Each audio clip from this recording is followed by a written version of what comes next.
Hey everybody, welcome to Christian's Corner, hosted by Christian Wismont, the editor of Cole and Noah Are Friends. I have special permission from them to put in an editor's note for this episode. And that editor note being, do not pay attention to Noah Anderson's Marvel opinions. Do not pay attention to Cole's DC opinions. And do not pay attention to Voss's opinions at all. Have a good day. And enjoy the episode.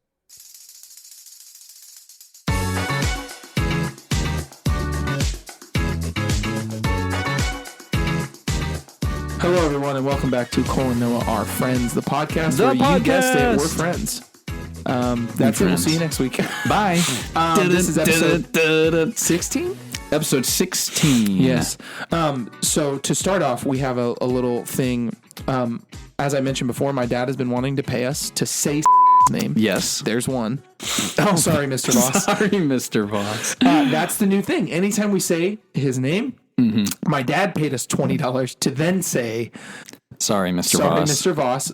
So we're going to give Christian a few takes of that so he can just splice it because we will forget. Yeah, we will forget. Inevitably. You all know it. I went back and counted our first episode where we had real bleeps, and you were trying to keep track throughout the episode how many we had left. And within the first 9 minutes, we had like 13. Dude, it was bad. And the next time we said, you were like, oh, that's 4. There's another one. Sorry, Mr. Voss. Sorry, Mr. Voss. Yeah, so for our editor, Christian, here's what's happening. Me and Noah, I think we're figuring this out right now. Yes. We're going to say, sorry, Mr. Voss, a couple times, maybe individually, maybe together for everyone's enjoyment, so that when you bleep out name, Sorry, Mr. Voss. you can... And if we don't remember to say, sorry, Mr. Voss, you can just splice it. You can splice it and put it in there. And if you could make it very obvious that this is a copied audio that we forgot to say, I think that'd be hilarious. So hopefully we don't forget, but you know that we will. Yeah. So Noah, would you give me your 3 best sorry, Mr. Voss? Christian, here you go. Sorry, Mr. Voss. Sorry, Mr. Voss. Sorry, Mr. Voss. That's good. That's good. I'll give you my 3. Ready? Sorry, Mr. Voss. Sorry, Mr. Voss. Sorry, Mr. Voss. Those all sounded like takes from Metal Gear Solid when Snake dies. Snake! So there's that. I just want to say, Noah, I've never met your father in person. I got to talk sort of to him for the first time on the phone yesterday. Yep. Which again, I'm deeply sorry. Please forgive me for wounding your heart. He's going to restoration. It's fine. Yeah, that's right. It'll all be handled. Your father has the voice of a young man. And what I mean by that is not that he sounds like a young adult, but like I heard his voice and I was like, this is not the voice of somebody. I would not hear this voice and go, oh, I bet this guy has a kid who's in his like mid-late 20s. This is not a man who turns 60 next year. Yeah. He doesn't have that voice. So, and I mean that as a compliment. Yeah. He's got a youthful voice. My dad is very youthful, which is a lot of the reason why I think I have such a draw with like anytime I'm doing something with like kids ministry or things, or like now working in before and after school care. I think that's why I have such a draw with kids is because of my dad. Like my dad let me stay a kid for a long time. Yeah. Because I think I've talked to you about this, not on podcast, but my dad and my mom, they were super gracious in high school. They told me as long as you, and it's not like we weren't rich or anything like that. So this isn't coming from a place of like braggadocious nature or whatever. Sure. But my dad and my mom said, as long as you are involved in school and doing well in school, we will pay for your gas. Now, this doesn't mean like they're like, go spend money every weekend, but they would pay for my gas. And they said the second you start doing poorly in school and you get uninvolved, then you have to get a job. Yeah. Well, my dad was like, I don't want you to get a job. He's like, I got a job at 14 and I have been working ever since. He's like, I don't want that for you. I want you to be able to stay a kid and still mature and everything like that. But, Sure. And so I genuinely think my dad has helped me retain this, not having to grow up as fast, which is good. And it's been great. And I'm super grateful for that. This is one of those serious topics to start the podcast, but yeah. So, and he's is such a youthful guy. I mean, he's been involved in youth ministry since he was 19 years old. And like I said, he turns 60 next year. So nearly 40 years. No, 50 years. Good Lord. Yeah. Basically, of just youth ministry, which is insane. Yeah. That's a long time. That's awesome. Yeah. But yeah, my dad still... it sucks for him, but like I remember a couple years ago when Endgame came out, he went with me, and the nearest showtime we could get was 10 p.m. And then I told him when it's like how long the movie was, and he was like, "Oh boy!" So my dad, nearing his 60s, went with me to Endgame and was there for 3 hours. Yeah, man. And then Batman, he went with me to Batman as well. Nice. And yeah, he's a trooper, man. He is a trooper. That's awesome. Did you guys all go trick-or-treating together? Yeah. Okay. I wondered. And Kiefer Rice joined us. I spent Saturday, Sunday, and Monday with Kiefer. Wow. So Saturday, Kiefer wanted to hang out, and I told him I had trunk or treat, and I was going to be there at 11. He showed up at like 2:30. Sunday, he randomly got roped into doing kids ministry at Midtown, and now Cammie probably gained her best kids volunteer because he'll be there every single week. He will. Like, he's committed and he's wanted to do it. So, and then took him home later that day. And then Monday, his plans got canceled. So he's like, "Hey, can I come hang out with you for Halloween? I'm just bored." And so his parents brought him over, and he hung out with my family. And it was Lego Darth Vader, my son, Cammie's sister Amelia as an American Girl doll, Nora as a little pumpkin, our niece Harper as a lion, and then freshman in high school, Kiefer walking around as Michael Myers. So to knock on the door, he would go up and tap his knife on the door. And then the kids would all be standing there, and Kiefer would be off to the side just watching them get candy. Oh my gosh. He was sold on the character. Good. So, Kiefer he's a hilarious human being. Yeah. He's just, it was fun hanging out with him 3 days. He just wanted to spend time with us, and it was a good time. He's a good kid. That's funny. He also really desperately wants to be on this podcast. I'm like, Kiefer, we record while you're in. I don't know, but he wants to be on it, and so he'd like. But I'm like, dude, we record when you're in school. He's like, well, just don't record when I'm in school. Oh yeah, problem solved. Easy. Yeah, easy. We don't have jobs, Kiefer. Yeah, it's not like time is. He just, I don't know why he wants to be on. He just wants to be on. Sure. So as does I think that's a shared shared sentiment. Yeah, just about everybody we've talked to, they're like, oh, I can't wait to be on that podcast. Cool. Here's my question. As I mentioned before we started, that I've been wanting to watch Batman again and just haven't. Yeah, because I haven't so sorry marked out 3 for hours. your loss. I know it's. Let's moment of silence real quick. Okay. Cole, who do you want to see in a live action? And I know you're not a huge Batman guy, but who would you want to see villain wise in a live action Batman movie or TV series? Because apparently Matt Reeves is now making a universe of this Batman universe. So there's the Penguin series that's being filmed this month or next. There's the Arkham series, which is going to be shot like a horror TV show, which will be really cool. Supposedly there's a Catwoman series, as well as the Batman 2, which will come out in 2025. Okay. So who is... Like an actor or an actress I want to see, or a character from... Yes, a character. So like, for example, the ones I said were... The ones that are getting tossed around that people want to see is they want to see Scarecrow and do like the Batman 2 City of Fear and then change the color scheme from red to like yellow. Yeah. Or they're like Heart of Ice. They want to see Mr. Freeze, color scheme from red to blue. Yeah. One Bad Day, color scheme from red to green, featuring the Joker more prominently. Yeah. Or white and featuring the Court of Owls, which for me, seemingly the most obvious choice would be the Court of Owls because it would be insane. But I think for me, that's one you have to plant seeds of throughout this universe and then have that be a big payoff moment. Yeah. Think of like Thanos kind of thing. Like it needs, because they supposedly have been around in Gotham for years. Sure. Centuries even. Century. And then other ones that I think would be cool to see are like Professor Pig or Scarface, or who else did I say? I don't remember, but anyways, all that I don't know enough of like Batman's villain roster to be able to say, here's who I'd love to see that we haven't seen. So of the ones you listed, I think it'd be really cool to see Scarecrow because I just enjoy kind of the like that character, an intimidating villain. Yeah. And I think Scarecrow's an intimidating villain. And in Matt Reeves' universe, it would be horrifying. Yeah, it would be really scary. And I think that could be pretty cool. And I am curious about a Mr. Freeze. Yeah. Oh, I think it would be neat to see a Brainiac. I know that's more like a Justice League thing. And Superman. But that would be, But- with Henry Cavill getting cast, they could definitely do That it. would be really cool. And that's honestly, that's only because I saw did you ever watch Static Shock as a kid? I think I did. I can't remember. Yeah, so he there- had a purple jacket, right? He had a blue jacket. He Who am I was, thinking of? I can't remember his character's name.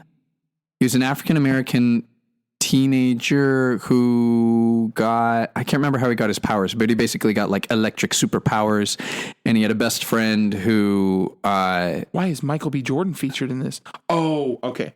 He's producing a Static Shock movie. I was like, Michael B. Jordan I'm voiced sorry, Static Shock? they're making a movie? Yeah, apparently. I'm gonna see that movie. Yeah. Oh my gosh. Static Shock was so much fun. Me and my brother used to watch that all the time on the WB23 because it was channel 23 in Iowa on public television. And it was a really fun show. And I cannot remember his name or his friend's name, but he had a best friend who was like really smart. The character had a best friend who was really smart, and it's in the DC universe.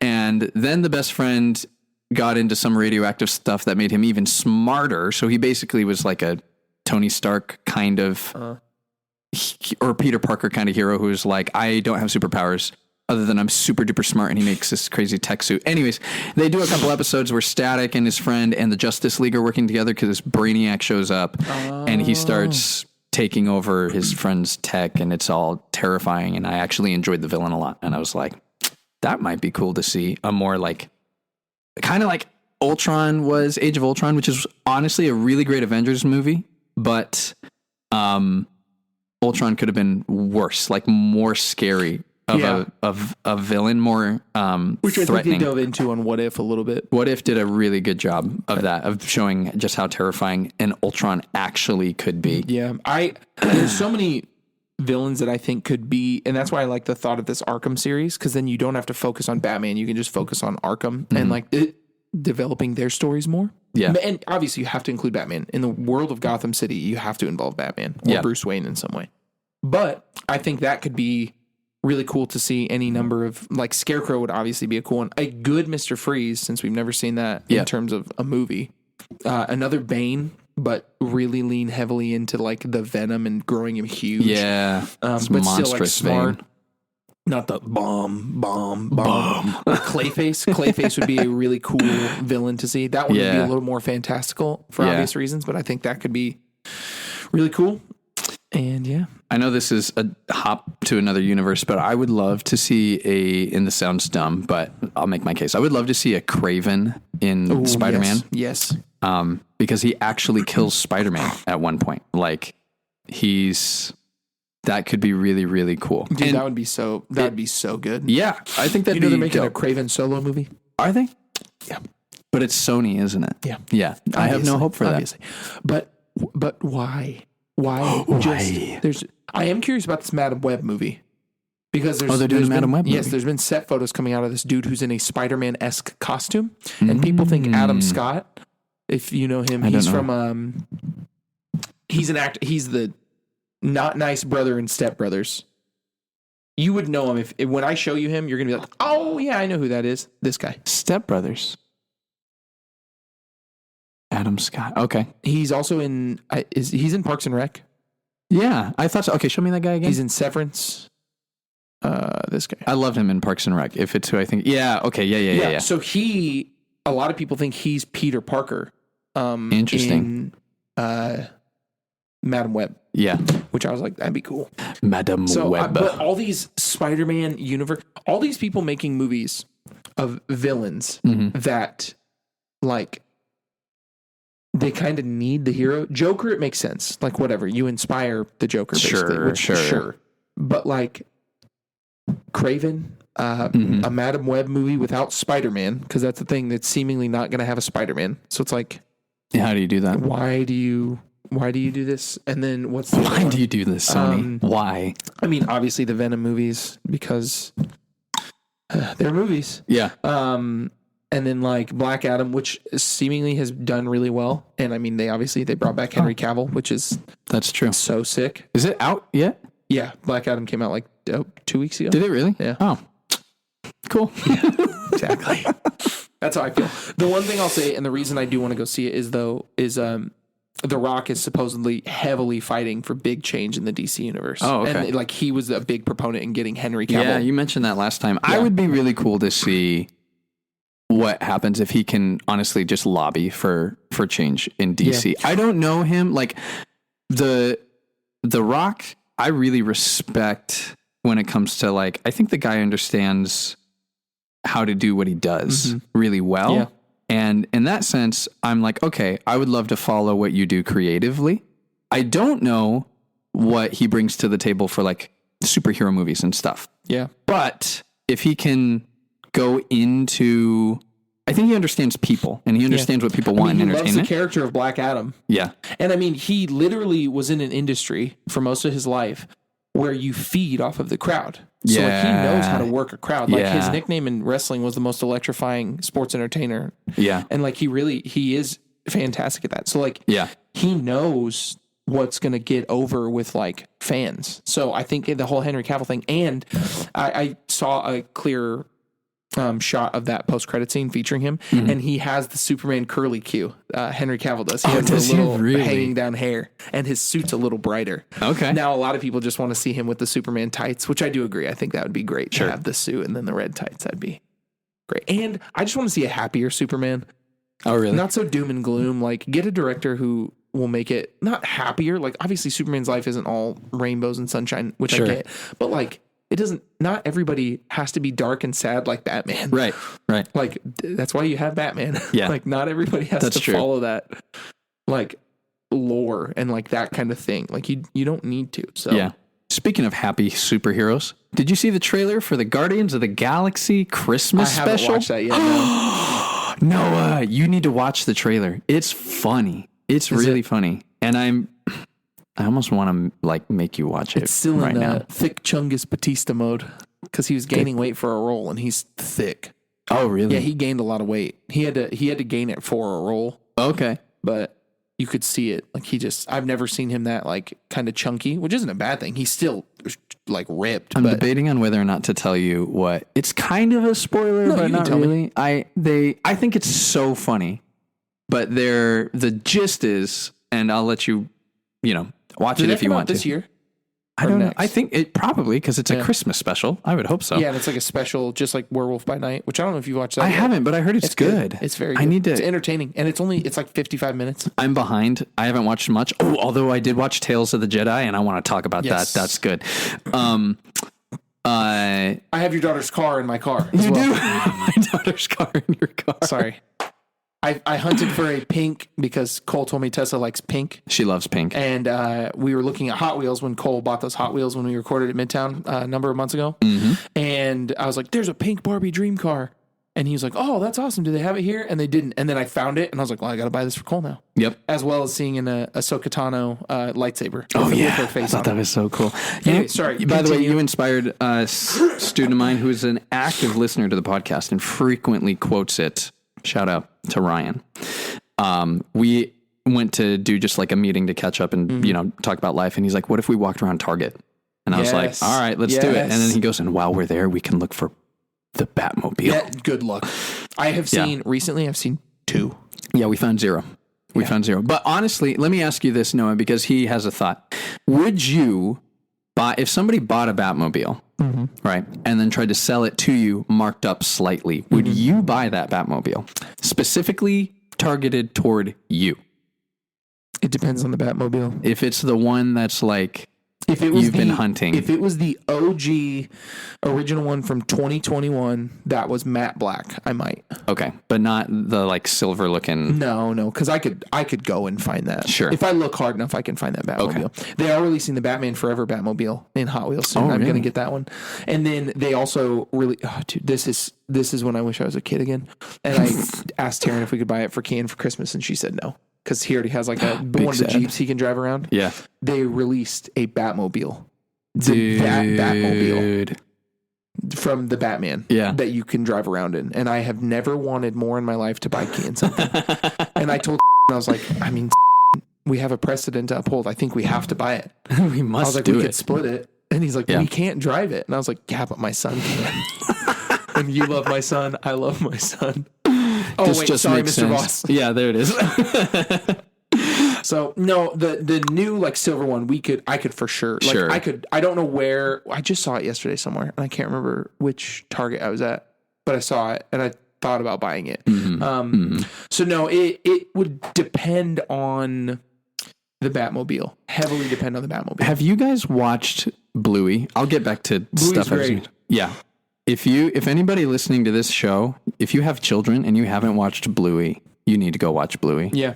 Because Charity described it to me years ago, and I hadn't seen it until like this week, and I wish I had just went and watched it when she mentioned It's it. a great kid show. It's a great kids show, but it's like the way she described it was like it's really like a show for parents who have kids. And it's very Australian. It's very Australian, yeah, but the jokes in it and the humor about it is so spot on for parents. Yeah. Like it's really good. It's good enough that like there've been a couple nights recently we put the kids to bed and I looked at Kylie and I was like, I'm not gonna lie, I kind of want to watch Bluey.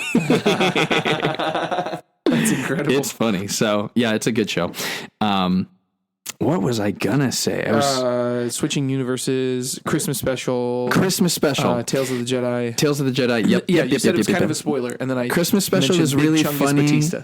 They're all like, Peter Quill's so sad because Gamora, what would cheer him up? It's almost Christmas time on Earth. What if we went back to Earth and gave him a great Christmas? Does Santa show up? And a great Christmas present? No, but it's better. What is one present besides Gamora? Maybe this is the wrong way to put it. Who is a hero for Peter Quill, who he has regularly referenced and he adores David him? Hasselhoff. No, but you're on the right track. Okay. Hold on. Is it something to do with music? Kind of, yeah. Music and movies.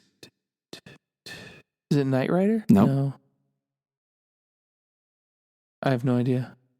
Sylvester Stallone. No, because he's already in the Guardians universe as a scavenger or ravager. Scavenger. Scavenger? Yeah, I'm not going to get it. They are thinking about what if we got him a present, the best present in the world? And it dawns on them, we need to find Kevin Bacon. So they find Kevin Bacon. And the actual Kevin Bacon is in the Christmas special.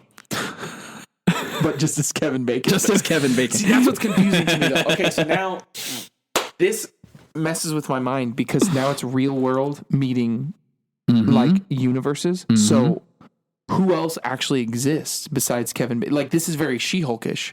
I'm spoiling a little bit of the She-Hulk finale. You'll see why when you watch it. You still need to watch it. I know everybody disagrees with me on She-Hulk at this church. Everyone seems to hate it, but I thoroughly enjoyed She-Hulk and I will stand by that. Yeah, I don't know who's real and who's not. Yeah. Like, does Chris Pratt exist on this universe? Right. Or like that would be funny. Like if they just find all the actors and things like that. Like that's how they're going to break the fourth wall and Deadpool's going to enter. They're going to find out we're fiction somehow alive in this nonfiction universe. And I am not Peter Quill. I'm Chris Pratt, but there's a Chris Pratt who's me, but I'm him. This is confusing. And then Deadpool will show up and he'll be like, it is really confusing, isn't it? Yeah, honestly, that would be incredible if Deadpool showed up in the Christmas special. Oh, I just want him to show up anywhere at all. Oh, did you see the Ant-Man trailer? I did. It's a good trailer. It is a good trailer. I'm excited for that movie. I'm really excited for that because it honestly is the only movie that's really carried the tone forward from like Loki. Yeah. And that's what got me really excited about what are we on, 4? Yeah. Like after watching Loki, I was like actually scared. I was like, oh, the multiverse is a bad thing. Right. And then since then, that tone has not it's been kind of felt lost anywhere else. Yeah. So I'm curious and hopeful for Ant-Man. What about, I want to get your thoughts on, I watched the Wakanda trailer finally. Actually, me and Ryan went to Target and then I saw an Ironheart toy. Yep. And I was like, this is a massive spoiler. And then I was like, wait a second. They've shown her. It can't be a spoiler. I'm just behind. So I watched the trailer and Ironheart's there. And so what are your thoughts on them introducing Ironheart? I don't know anything about Ironheart, so I don't like how. I honestly, I'm I'm finding it really hard to care about the Black Panther movie like I want to. Yeah. But I didn't care really about the first one Okay. either. Like that's no disrespect at all. I just like I thought it was fine. Like it was blown up as like this masterful movie, and I thought it was great. Yeah. But Marvel origin movies go one of two ways for me. They are either really good and I like them a lot, or they are just like Fine. Yeah. yeah, like that's how I feel about a lot of Marvel origin movies. Shang-Chi was an exception. I thought that was an excellent origin movie. One of the best movies ever. Yeah, it's very good. That movie, I just thought they took a character that I've never seen. This will tie into Target and toys for me. Those toys sat on shelves permanently. Shang-Chi toys, all of them, Marvel Legends, Shang-Chi stuff. It didn't move a single unit except for people who like knew the character. Yeah. Then after the movie came out, all those toys were already on clearance at this point. Yep. All of them were gone. You couldn't find them anywhere. Every single one was gone of the Marvel Legends. Dude. Because of how popular the movie was. Yeah. Then you have a case study of the Eternals. You think that's going to happen. And then the movie comes out, and then the toys sit until they go on clearance for like $3. These are $23 toys. And then you have, it kind of happens. It's like, wait for the movie to come out, unless it's like a known hero, and then that stuff will disappear. But yeah, so I'm trying to care for this movie. Ooh, baby. Almost dropped the laptop. Noah almost kicked my laptop. But it looks really good. I just need to see where it fits into the movie. Yeah. Or into this new universe. Because some of these movies, they feel like they have important, but I don't know the stakes of this movie to the grander. Every other movie before this, I felt like I knew the stakes leading into the phase that they were in. Yep. Phase 1, all of those movies led into the Avengers. Yep. And then phase 2, it was all building to Thanos. And then phase 3, again, was really mounting up the pressure to Thanos. I felt like every movie had that tension. And a lot of these movies, I just don't really, other than them piecing together like a new Avengers, I don't really see where it fits into everything. Yeah. I don't really understand. So I'm trying to be interested in it. But I think part of it is it's at this point Marvel, and this isn't Marvel's fault. I don't think it's a bad thing. I think it's just the reality of when you get used to something that used to be new, but now it's not. The idea of a not universal, but like to say, hey, we're going to make a movie with different characters that will all come together in a shared movie in the future. And that was novel. Like when Marvel started doing that, that was a big deal for them to end like Iron Man with the teaser towards the Avengers and being like, oh, hang on a second. This isn't just a one-off superhero movie. Cause up till then, what did we have, most fleshed out in like the Marvel heroes world is like Spider-Man with Tobey Maguire and Sam Raimi as the director, but you never got crossover between any other heroes. Nope. So this was the first time for them to really do it well, where they said, we're having superheroes with origin stories and big villains. And we're going to do a separate superhero movie with origin stories and big villains, but they're all going to tie together and we're going to put them all in a movie in the future. It's all going to come together. That was novel. That was new. That was a big deal. So for them to say, hey, we're going to make an Avengers movie was a huge deal. And then to tease at the end of that Thanos was coming was a very dark purple Thanos. A very dark purple Thanos. Yeah. That was a very what's the word? That was ambitious. That was like, are they actually going to pull that off? Right now they've done it. And so for them to do, I think, similar things to tease Kang, the Conqueror, and basically say, this is who's coming. And this is worse than Thanos. Which I think story-wise, absolutely. Like, they're working towards an even worse villain. I think that's so cool. But now it's not novel. No one's wondering, will they be able to pull that off? And now you have all these heroes that a lot of people don't really know with people who they do know and want to see looming. So you have people like the Fantastic Four that people want to see done well. You have people like the X-Men who they're like, when are you going to pull the trigger on this? Yeah. You have people like Deadpool who are coming, but not for another 2 year or year and a half. So you have all these people who it's like, when are you going to pull the trigger on the people we want to see who we have yet to see done super well? And so I think that contributes to it. It's almost this like burnout where it's like, okay, you succeeded with Shang-Chi. You made him interesting. You've succeeded with making me care more about Hawkeye. You've succeeded with making me care more about these other characters who I may not have cared about if they weren't just dropped into the Avengers universe. Right. But now, where are the characters I want to see? I want to see the X-Men and the Fantastic Four, and I want to see a Hulk solo movie, and I want to see a Planet Hulk, and I want to, it's like, where are all these people? Because now you're taking the things that you've done before and seemingly resting on your laurels, and sometimes coming up short, like with how people feel about Thor: Love and Thunder and all that stuff. It's like it almost seems like Marvel isn't impenetrable anymore for most. Like the leading up to the Infinity War saga, people now, it almost feels like their armor is down, and it's like, oh, so maybe they're not as super as they once were. Right. Yeah. Yeah, they have a challenge working with a lot of characters that are not popular standout characters. You have to prove that it's a character worth loving. Yep. And that's a new challenge. You know, you don't have to prove to people that Iron Man is cool or that Spider-Man is cool or that Thor, well, kind of. You had to prove Thor was cool. And they did that pretty well. But, you know, you roll out with these big name characters that people are like, oh, I love that character. I want to go see that movie. And for me, honestly, Guardians of the Galaxy was the first time where I was like, who are these guys? Yep, same here. But they did that really well. And I think they also did really well with Ant-Man, who's the next person that I was like, who is this? And why should I care? You know? Still haven't seen Ant-Man 2. Need to watch it, but I haven't seen it. Yeah, Ant-Man 2 is all right. I enjoyed it. It serves the plot well, building up to Thanos. But I think now almost all of their heroes, everybody they introduce now has that, who is this and why should I care about them? And that's not a good or bad thing. That's just the reality of the challenge. You know, who is Ironheart and why should Noah care about Ironheart? Why should I care about Shuri as Black Panther? Why should I, like, it's all these leading questions and stuff like that. And I think, I don't know, part of them, everyone knew it was going to be Shuri as the next Black Panther, but I think, I know you really wanted it to be Killmonger. But he did. Yeah.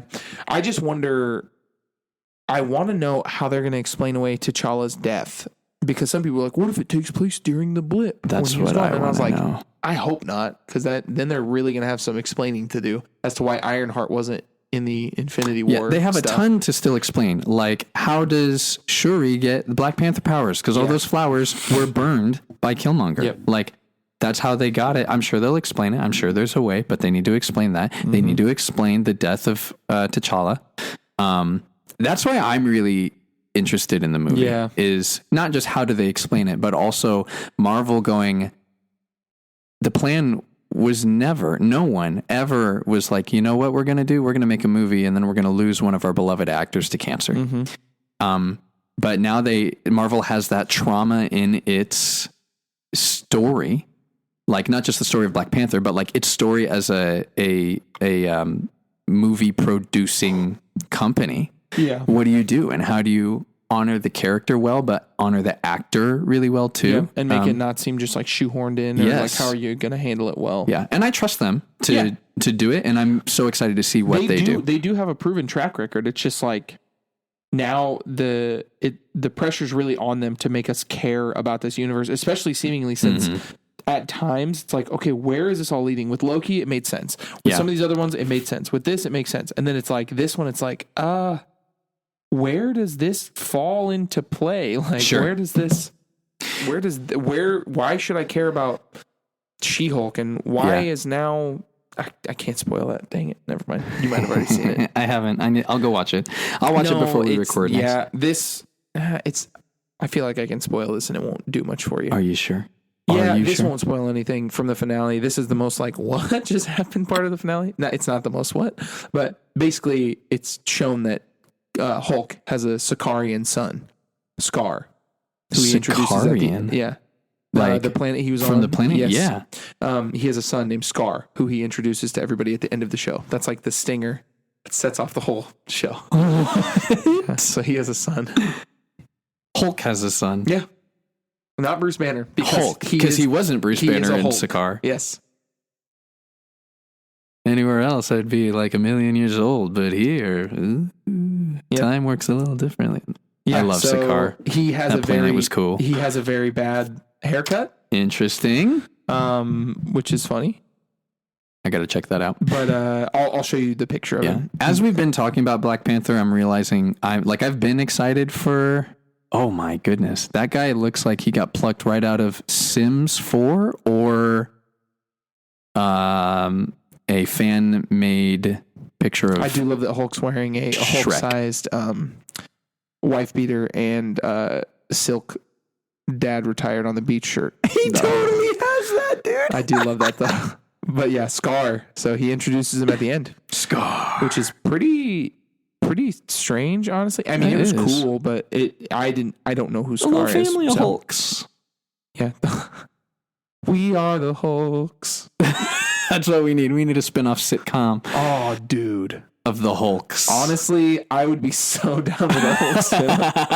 Like, just to really make everyone even more angry who hated the fact that She-Hulk was, like, basically, as I called it last week when we were debating with everyone and everyone was telling me how bad it was. Yeah, that happened off camera. Yeah, it's basically... Off pod. It's basically Sex in the City. Like, just... but superheroes. With superheroes. And people don't like it because it doesn't feel Marvel-y, which I get it.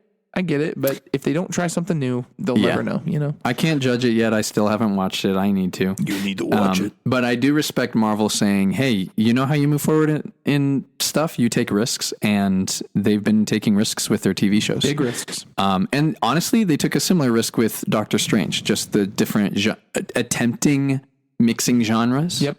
And sometimes that pays off well and sometimes it doesn't. And I think people are allowed to say, this was different and I don't like it. And that's okay. Mm-hmm. Like I wasn't a big fan of Doctor Strange. Yeah. And it was mostly because just the vibe of it was, I was like, I don't know. This just isn't what I enjoy in watching a Marvel movie. You know what I did love? Shang-Chi. That was amazing. And a totally different vibe. You know what I also really loved was WandaVision. That was a totally different vibe. Like they were trying different things. And I love that. I love that they're experimenting. The reason I said last week, because I said some stuff that Josiah hints last week was like, you and I have such differing views, and I'm so glad you're passionate about that. Because you and I disagree on a lot. And for me, I'll give you my Disney Plus shows, and I'll tell you what I think my favorite Disney Plus show is. My favorite Disney Plus show, I think, is still Hawkeye. I loved Hawkeye. Yeah. I start to finish. It made me care about a character who I was like, otherwise, like, why should I care about this? Help me understand why, not why it's good, because I also love it, but why it is number one out of the other shows for you. I don't know. Like, I just love Jeremy Renner as that character. I love him. I love the Christmas setting. It feels like I'm watching Home Alone, but superheroes. And I love Home Alone. Mm-hmm. And I think the setting of New York can play into that. But I just love, like, him coming to terms with some of the stuff that he did as Ronin. I love that. I love seeing him try and get the Ronin thing back. The LARP scene is such a genius scene. It's funny. The music, like anytime there's this intense chase, you'd expect it to be like typical Marvel, like operatic stuff. And it's Christmas music, which I think is so funny. The fight scenes are top notch. The people they introduce, like the stories they introduce are really solid. It made me care about Kate Bishop in a new way. Like her coming in was introducing a new hero, and it immediately made you like her and their relationship. Yep. Then you find out more about Hawkeye's family and his wife and like why she knows so much. Then you bring in a character who I didn't even know because I didn't see Black Widow, and Yelena, and her whole story was I don't know what it is. I just think it's this perfect storm of things that I like. I love the fight scenes. I love the humor. I love Jeremy Renner in that character. I love him coming to terms with what he did as Ronin and like building that relationship with Echo and stuff like that. And so I don't know why I liked it so much, but I just loved it. I thought every episode built on itself, and I was like, man, this is a show I did not care about, and I have thoroughly enjoyed every single episode. Yep. And it just built and built and built, and there's just such gems of humor, like Yelena and Kate riding in the elevator together and then like fighting as they get into the elevator. Like that's hilarious. And then you did the kick thing, and that was cool. So that's probably my favorite. Loki is obviously up near the top because it just, again, start to finish was phenomenal. You knew where it was going. The actors, the characters they introduced there, and that whole story building, just masterclass. I really enjoyed She-Hulk. I don't know that it's it's not my favorite, but sure. I really enjoyed it. I thought it was such a change of pace. They did something different that I enjoyed. Yeah, I see why people enjoyed the I different. see why people didn't enjoy it, but I also it was something different that I thoroughly enjoyed. Yep. And I went into it skeptical because I saw the Megan Thee Stallion thing with She-Hulk and Megan Thee Stallion twerking at the end of the thing, and I was like, oh, this is the direction they're going. Yeah. And then I watched the episode, and that's the post-credits scene, and it's 30 seconds. Sure. And I was like, oh, Yeah. okay, so it's really not that bad. Yeah. It's a And gag. the humor was good, and so anyways, then I really enjoyed WandaVision. Started a little slow, and then it really picked up in the middle, and that was great. And I love the changing of that. And then I felt like it just kind of fell flat at the end. I wasn't a huge fan of the finale. Yeah. And it was their first like foray into the Disney Plus shows, so obviously they're learning. Captain America and Winter Soldier was fantastic. The fighting, the story, as we mentioned before, felt like they could have done a really heavy-handed thing, and they handled it with such grace, and it was just so. It was so masterfully told. It made you care more about Bucky. And again, him dealing with the consequences of his actions was so powerful to watch. Yep. And then Sam, a character who I hated because I just thought he was a tool. Like I thought Anthony Mackie was a tool. And so I just didn't care about the character, making me care about his circumstances and dealing with like, I don't want to be Captain America. Like that whole circumstance. The pressure, dude. And then the story with John Walker, like everyone hating him and his whole story arc was so good. And I thought it was fantastic. I never watched What If. I tried watching the zombie episode and I thought it was the most boring thing on the planet. And so that was the episode I was most looking forward to. And I was like, this is not for me. Yeah. You know who's rolling over in their computer chair right now? Christian Wismont, as he listens to this to edit it. I just know he has so many opinions on these things. Oh yeah, we've talked about him. Yeah, I can hear him literally being like, "I'm gonna give me a microphone, give me a Stop talking. Yeah, Christian, feel free to add an editor's note at the beginning. Christian will just pop in and be like, hey, this guys, is the moment in the this is the moment in the podcast editor's where corner. Christian's just going to be like, hey, I'm the editor and I can put my voice in here, so I'm just going to do it and they'll find That out. honestly would be pretty funny. Christian's editing corner. Christian's editing corner? We got a lot of corners. Cammy's conspiracy corner. That's right. Christian's editing corner. And you can find them on our Patreon. Just kidding. I haven't even looked at our Patreon in months. So, anyways, all that to say, those are the shows that I've really enjoyed. I can't remember I haven't watched Miss Marvel yet, but you said it's really good. I really liked Miss Marvel. I did. What are the other shows they have? Is that all of them? What If, Loki, WandaVision, She-Hulk, Captain America, Winter Soldier, Hawkeye, Miss Marvel? Is that all of them? I think so. I think that's all of them. I think so. Anyways, those are the I ones mix them that up with the Star thoroughly Wars shows enjoy. that come out. Hawkeye is still definitely my favorite. Yeah. Loki's second. Probably third is Captain America, Winter Soldier. Yeah. I can't remember the other ones we just listed. She-Hulk is really good. WandaVision. I think just What If is the only one that I haven't really enjoyed. Yeah. And I haven't fully watched it. Yeah. I also don't like the animation style. That animation style just isn't pleasing to look at to my eyes. It feels like claymation mixed with digital animation. A little, yeah, I can see. So I think they kind of went for the Into the Spider-Verse thing, and it didn't work as well. Yeah, it's close-ish to it. But so what's your favorite Disney Plus My show? favorite Disney Plus show is Loki, and it's because Loki surprised me. That's why. That's another. I didn't care about that. Again, another character I did not understand the hype around. At all. Reasons that I absolutely loved Loki, why it's my number one. First episode, they managed to make me care about this Loki and want to know more about where he's going right away. For them to basically, for Owen Wilson's character to basically like do a counseling session with him and to beat him down and get to the core of his own pain and be like, do you like hurting people? And him, like, you're watching Loki explain why he doesn't like hurting people. Like, and I was like, I was not expecting that. And honestly, I cannot wait to see where this goes, because this is not the Loki that turned good. This is the Loki that just barely lost the battle in New York. Okay. Now I was afraid it was going to be like, okay, they're going to have to, he's either going to be a new villain and we lose the Loki we all loved, or they're going to make him a good guy somehow and it's not going to feel legit. And they actually like They did stuff with Loki that made sense, and I loved it. The whole introduction to the TVA and the boundaries around a multiverse, I thought was really, really cool. And honestly, the thing that I didn't even know I was wondering that they answered and answered well was, can you actually make anything more intimidating than Thanos? Yep. And the way they introduced He Who Remains, yes, that's it. And the stakes of killing him. Yep. And pitting Loki and Sylvie against each other, but not intentional, which was so hard to watch because you want them to be together to work out, but that's also weird because they're like the same people from different universes. Yeah, that is very strange. But I mean, it kind of fits Loki's character to be a narcissist and fall in love with himself. It totally does. It really fits. So Loki is my favorite, hands down. In fact, I want to go rewatch it now that I've been talking about it. My number 2 is probably WandaVision. I agree. The finale was like.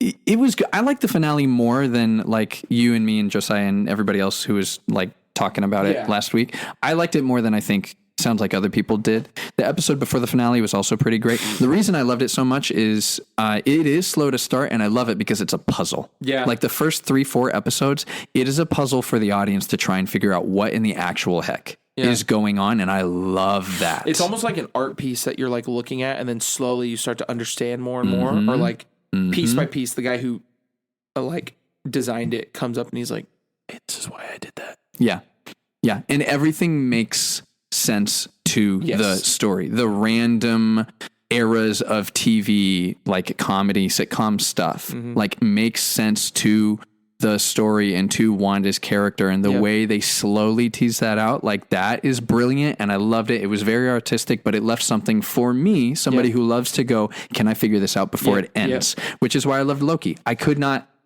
was not anticipating actually being afraid of a new super villain.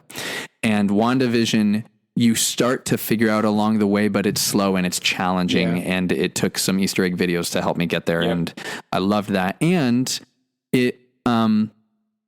it bore the weight of being like, you don't get Vision back. You know, you get like Wanda's version of Vision back enough to help the real Vision remember who he is. Yeah.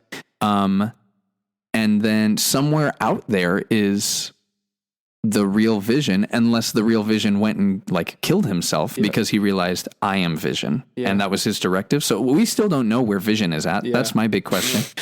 And that's what left me unsatisfied with that finale. Was like, he realizes who he is. He gets himself back, I think, and then he flies away. So why wouldn't he be there for Wanda? Yeah. Like, what's happening? Did he fly into the sun or something? Like, I don't know. Very much like Icarus in the Eternals. Such a good movie. That movie was garbage. I appreciated that movie only for its references to like Mesopotamian My favorite culture. thing was Gilgamesh saying, "I'm a baby now." And they change him into a baby. That was funny. And that's it. Yeah, but otherwise that was meh. So those are my top 2. Loki, WandaVision. I'll say What If. I loved What If. That was just fun, exploring the different what ifs, and they did a good job teasing out things that movies haven't done a great job of, like Ultron. That was amazing. Yeah. And the way they built to it too. The whole time they're building the story of the Watcher telling you stories, and they make a case for, this is the Watcher. He watches, he knows everything, he doesn't intervene. And you as the audience member have a problem. You should have a problem with the Watcher not intervening. Yeah. You should go, because it gets worse. Yeah, it gets worse. How can this guy just watch and not intervene? And that is Ultron's problem with the Watcher. And so you resonate with it, but also at first you're introduced to the Watcher. I watch and I know pretty much everything, and I don't intervene, and nothing surprises me. And like the second to the finale, or maybe the third episode to the finale, he has this one little line where all of a sudden an Ultron robot teleports into the universe, and he says something quick like, "Oh," or "What's this?" Right? And it is the first hint that stuff is going down that the Watcher is not aware of. And that is a problem that is building to a big problem. He's supposed to see everything, and he didn't see this one coming. And then they build the whole Ultron thing, and Ultron realizing there's the Watchers, and then the Watcher having to intervene. And it's just like, okay, this is so freaking cool. Yeah. I loved it. It was awesome. So that's probably my number 3. The rest I really enjoy. I haven't seen She-Hulk. I loved Captain America. Captain America and the Winter Soldier. I thought that was awesome. I loved Hawkeye also. It's hard for me to say they're not in my top 3 because that makes it sound like I don't like them, but I loved them. I thought they were so great. There hasn't really been that. I think there's been 6 or 7 shows, so it's like it was good. It was great, man. This is episode 16. We're still talking about the Disney Plus show. Okay, I have comments about the new Star Wars thing that came out, which I imagine you haven't seen because you're not a huge Star Wars fan. If you all watching are Star Wars fans, you need to watch this sounds like Tales a recommendation of the Jedi. This is my recommendation. But expound on it first. Go watch Tales of the Jedi, okay? Specifically, tell us why, Cole. If you are someone who finds yourself going, you remember those movies that came out? What were they? 7, 8, and 9? Oh, yeah. I hated those. Like Cole, as we've heard.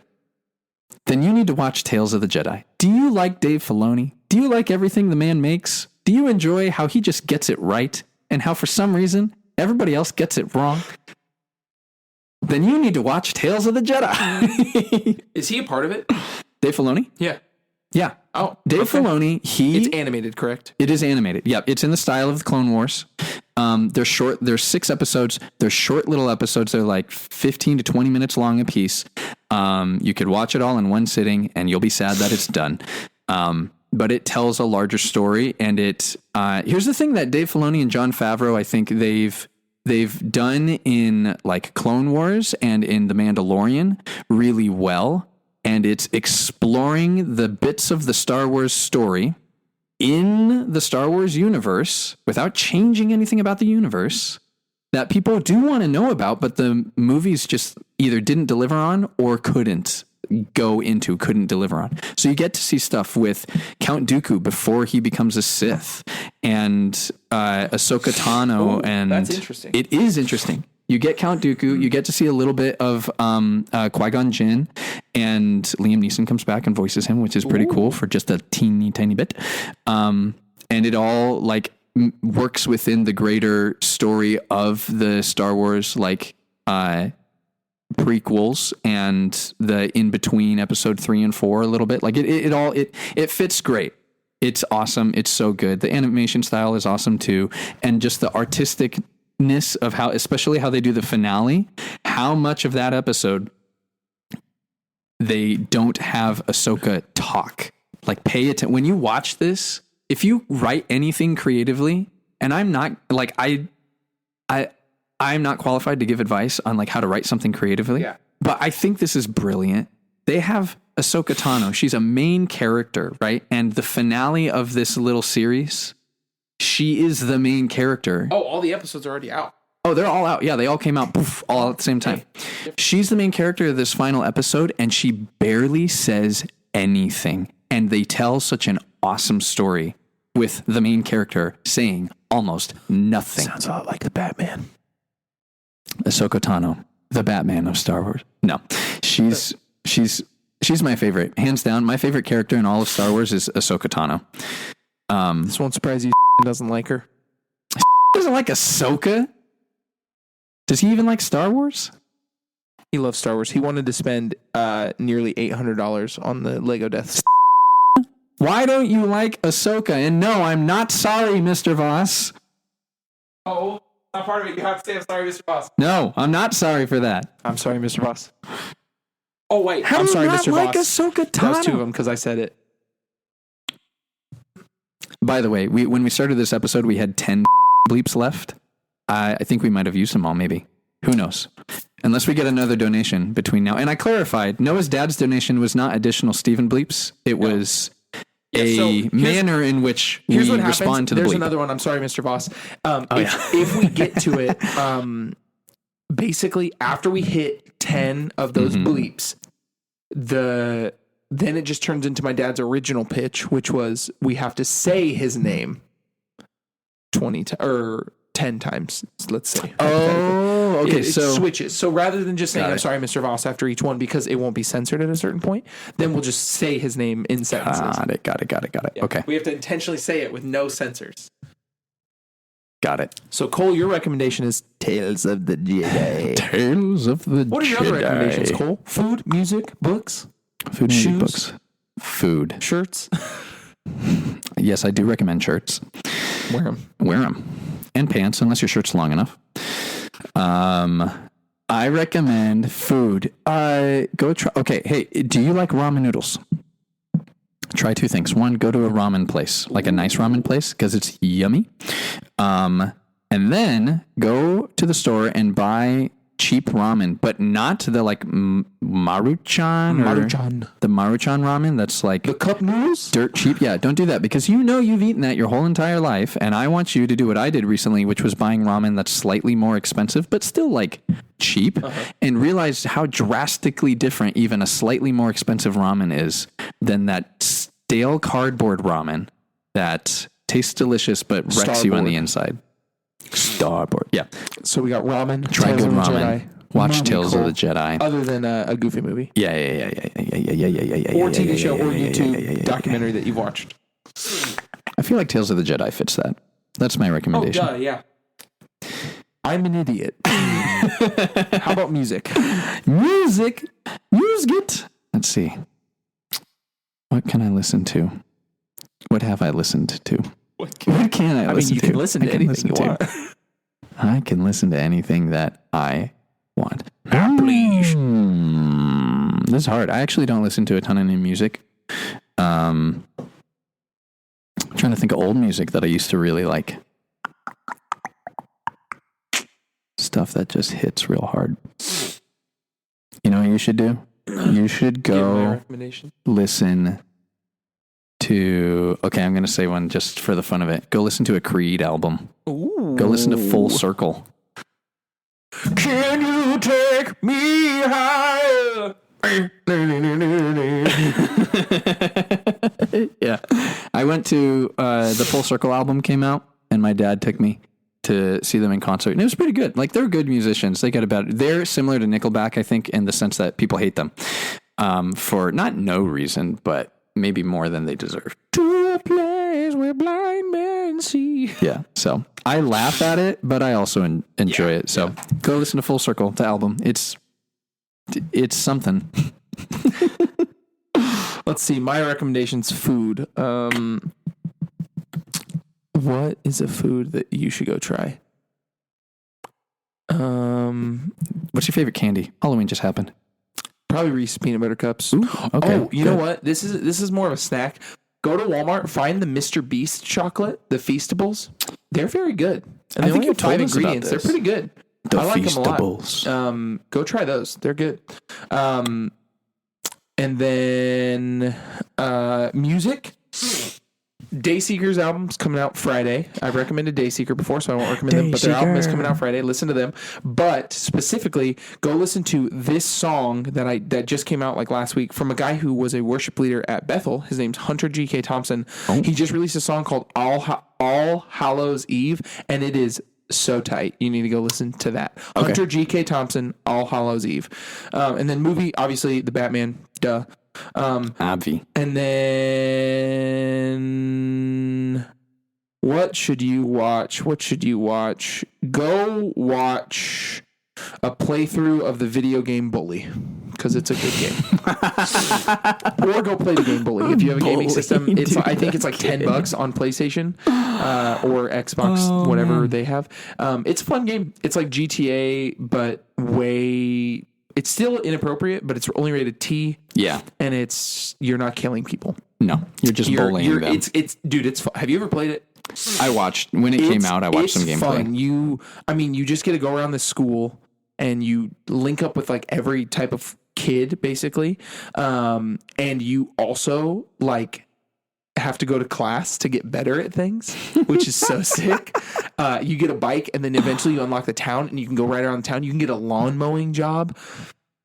This is like almost Sims busting out. It's so sick. It's so fun. Go play Bully or watch a playthrough of it. It's so fun. I honestly, I've played through it like 4 times. Wow. I love the game. I might buy it again. There you go. That's it. There you have it. And I would almost say certainly that Cole and I are still friends. Cole and I may disagree, but we are proof that you can have a civil discourse about things that ultimately don't matter. Yeah, that's right. Tune in next time where we have civil discourse about Democrats. Next week, Cole and Noah take on politics. And our thoughts on JFK. JFK. Bye. See ya.